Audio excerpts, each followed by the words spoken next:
because I wanted to talk to you guys about something. So, I don't typically make videos like this, but I think it's important because I have experienced some things, I've learned some things in real life, and I just wanted to come on and share it because I think this is important and I think this is going to help somebody. So, this is going to be a quick live. Y'all know I'm always on here for a moment in time, okay? So, share this with somebody if you know that they could use this message, okay? So, first of all, I want to say this, right? Because I think sometimes when we hear people say things like, you're desperate, or like women being desperate, we never think like, am I desperate? Right? We never think, am I desperate? We never think like, is there something in me that just feels a little shaky? Like, is there something in me that just feels a little insecure? Like, am I really sturdy within myself? Right? We never think to look at ourselves in that way because we want to believe that we're confident. We want to believe that we don't feel desperate. We want to believe that, these long seasons of, a lack of, romantic relations is talking to us, right? I'm gonna get my intro. But sometimes, like when we hear criticism, I think it's such a jarring thing to our nature as women because we want to be fond, we want to be adored, right? We want to be treated with respect and regard, even if we may have found ourselves in situations that we're not being respected. Most women, right, want to be spoken to kindly and most people, of course, but women, it's what we hear, right? And so sometimes we can be very averse when it comes to criticism and we automatically reject it and we say, no, you're not talking about me, right? Like, you're not talking about me. But sometimes it is about you. It is about you. And so, first off, I want to start off by saying that. And when I think about just all the women and myself included, right, finding ourselves in situations that are harmful, sometimes you talk about signs, you talk about red flags, right? And sometimes you can hear this content, you can see these things, and it doesn't really apply to you, right? In the sense that it's not applicable because it's not very clear. Anybody who's been in a harmful relationship, notice I'm using my words very intentional in how I describe these things because one, that's just how I want to describe it. I don't want to be triggering. I also don't want to overgeneralize. I'm just gonna say harmful. If you find yourself in these situations, right, you know that it did not start off overt, right? And I am going to use a word that's very cringe for a lot of people, but if you are a woman and you may consider yourself, I'm not going to say feminine, I'm just going to say you're a woman. And so by default, you are feminine, right? These situations start off with being accommodating, right? And as a woman, just quite naturally, right, you are going to be a little bit more adaptable. Oftentimes, you are going to be a little bit more agreeable. You are going to be a little bit more accommodating because it's in your nature. And so it's not about compromise. I don't want you to get this confused with compromise. It's not about compromise. It's not about being adaptable, to make your relationships work. It's about you not realizing that you're putting yourself in a corner, right? So much so that you're sort of like erasing yourself and adjusting yourself and configuring and all the things, right, to try to make this particular relationship work. And it seems innocent at first because it looks like compromise, right? It looks like compromise. It looks like all you're doing is being a woman, right? Supporting your man. Like, that's what it looks like. But it's actually, that's a red flag. And I don't want to say a red flag per se, because again, I don't want to use like general terms and generalizations and generalities, right? But it is a red flag because you don't want to be in that space. You want to be able to show up and fully be yourself. And then to my girlies with anxiety, anxiety happens to be one of those things to where it's like sometimes it's not anxiety, sometimes it's intimidation. And I think this is important because I think just as women, sometimes we don't always know how to discern between the two. But I've learned that intimidation is a thing where you're with somebody who makes you feel uncomfortable and you feel like you can't be yourself. And so that's a red flag. Right? You may not know why that is. Maybe there isn't any harm. Maybe this person actually looks like they could be a really great person for you. But for whatever reason, you can't be yourself. That's a red flag. Because what's going to happen is you're going to start to overfunction. You're going to start to be like doing all the things like, I was going to say Roger Rabbit, but I think it's like the Road Runner bunny. Like, you're going to be doing all that. Red flag.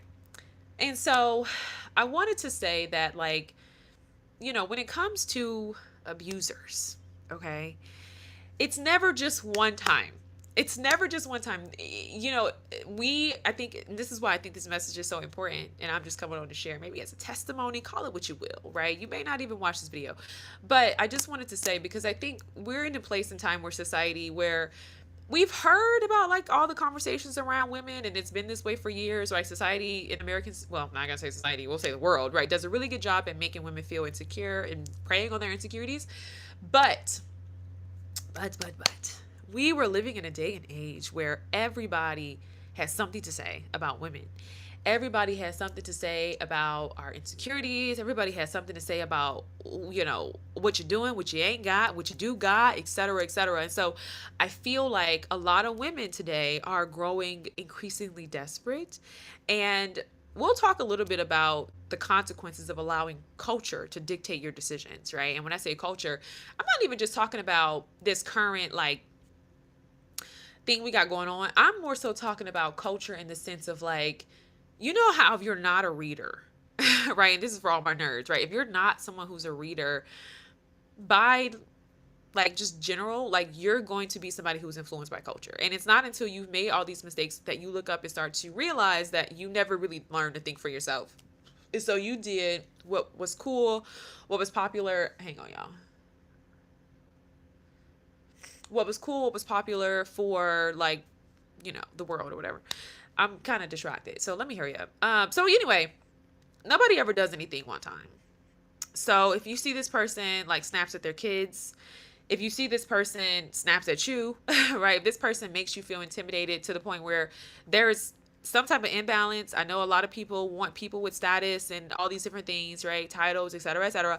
If somebody is making you feel not good enough, that feeling is not going to go away. That person is not for you. And because we base so much of what we do and how we live our lives, how we choose our partners based on societal definitions, right? How people show up, they think that they're this and that because they got this and that. Like so much of our self-worth, so much of our experiences is, and how we live our lives is based on social trends. And that was way before social media, right? Again, if you're not somebody who's an avid reader, you're going to be pretty much following the leader, right? Until you learn to think for yourself and start to develop your own independent thought. And so, a lot of women, I think right now, we're being coerced into believing that they need to compromise more, that, that like there was just things that they were just not like, and these are for the women who desire partnership. And so I'm saying all that to say, you need to be mindful of this, because if you're not, you're going to find yourself in a situation where you are going to be desperate and you're going to be preyed upon. And it's a very hard thing. It's a very harsh thing, right? But you just want to be mindful because like I said, red flags don't always look like these very alarming things, right? Not everybody, someone is not always yelling at you. Someone is not always like, doing something like overt, right? A lot of times it can just be very like subtle things that this person is doing. And you may not realize it as a red flag until it blows up and then it's in flames. And so a lot of times this is kind of like where the nuance kind of takes place. A lot of people, who do give advice are more like out there like, oh, this is what it is. But no.